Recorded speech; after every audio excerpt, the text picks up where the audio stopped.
Hai. Oke. Bagi para pencinta modifikasi, dari balap hingga penggambar JDM, pasti sudah tidak asing lagi dengan brand jok Recaro dan velg BBS. Setelah puluhan tahun meramaikan industri otomotif, kini kedua brand aftermarket asal Jerman itu mengalami bangkrut. Diketahui, grup Recaro memiliki banyak divisi, antara lain dari divisi Recaro Aircraft Seating, Recaro Automotive, Recaro Electronic Gaming, dan Recaro Holding sendiri sebagai perusahaan induk. Recaro Divisi Otomotif pada Juli 2024 telah mengajukan kebangkrutan ke pengadilan lokal Esslingen, Jerman. Alasan kuat di balik kebangkrutan Recaro yaitu kesulitan keuangan yang signifikan akibat kenaikan harga yang ekstrim dalam beberapa tahun dibarengi krisis. Recaro juga menyinggung masalah hilangnya kontrak besar. Merek tersebut masih memasuk jok sport yang ketat ke sejumlah perusahaan mobil termasuk mitra resmi Porsche, Ford, BMW, dan banyak lagi. Petinggi Recaro mengatakan, dampak dari produk lama dan operasi bisnis mempengaruhi pengembangan penawaran produk baru selama pengurangan regional dalam pengeluaran pembelian kendaraan. Menurut Recaro, perusahaan masih akan terus memproduksi jok otomotif sementara dalam proses administrasi berlangsung. Kebangkrutan Recaro Otomotif tidak mempengaruhi di divisi pesawat terbang, kereta api, dan kursi gaming. Di minggu yang sama, pada 26 Juli, BBS merupakan satu-satunya pemasok roda untuk Formula One, telah memasuki tahap administrasi untuk pengajuan kebangkrutan di Jerman minggu ini. Perusahaan tersebut mengajukan kebangkrutan ke pengadilan lokal Nordwell. Menurut publikasi yang beredar, BBS mengakui gagal membayar gaji para pekerjanya pada bulan Mei dan Juni. Ini bukan pertama kalinya merek ini mengalami kesulitan.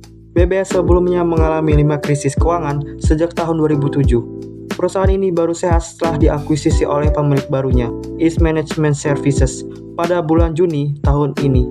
BBS menjadi terkenal sebagai pemasok velg untuk mobil performa tinggi, memproduksi beberapa desain paling ikonik seperti velg Palang 3 bagian RS yang menjadi salah satu velg paling populer di akhir tahun 1980-an dan 1990-an. BBS dan Recaro disebut mengalami kekurangan bisnis di pasar suku cadang, menyusul maraknya replika atau disebut imitasi yang lebih murah. Hal inilah yang menjadi biang kerok dari penurunan permintaan pasar serta kebangkrutan dua merek besar itu. Di pasar replika, banyak pihak yang menawarkan desain serupa atau identik dengan harga yang jauh lebih rendah. Tentunya, barang-barang replika ini kualitas akan sangat dipertanyakan. Pemasukan atau keuntungan yang didapat tidak seimbang, sehingga membuat perusahaan velg mobil itu menunda gaji karyawan sejak Mei 2024. Bahkan menurut Automotor und Sport, sudah 4 kali BBS pilot. Pertama pada tahun 2007, disusul 2011, 2020, dan 2023. Hingga akhirnya, tahun ini memutuskan tutup buku dari industri aftermarket otomotif. Dalam waktu 4 tahun tersebut, BBS berkali-kali mencari investor baru untuk membuat perusahaan tersebut terselamatkan. Velg yang mereka jual di pasar global memiliki desain, ukuran, dan bahan material berbeda-beda, begitupun cara pembuatannya. BBS Jerman hanya membuat velg cast dan flow form, lalu forge diciptakan BBS Jepang.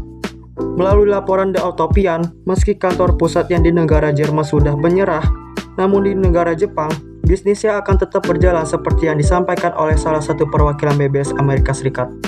Disampaikan, pengiriman produk Ford BBS Jepang tidak mempengaruhi dari pengajuan kebangkrutan di Jerman. Kami akan terus menyediakan velg Ford secara konsisten untuk memenuhi permintaan. Sehingga ditarik kesimpulan, kebangkrutan Recaro dan BBS disebabkan oleh kombinasi tekanan ekonomi global, maraknya barang imitasi, perubahan arah minat konsumen, hilangnya beberapa kontrak besar, manajemen keuangan yang buruk, serta dampak negatif terhadap karyawan dan operasional mereka. Situasi ini menggambarkan tantangan serius bagi industri otomotif di tengah perubahan pasar yang cepat dan meningkatnya persaingan dari produk-produk alternatif. Dari penjelasan tersebut, menjelaskan mengapa Recaro dan BBS bangkrut, serta alasan kuat di baliknya. Tulis komen kritik dan saran di bawah. like dan subscribe agar channel ini bisa menginformasikan otomotif serta menambah wawasan mengenai dunia mobil.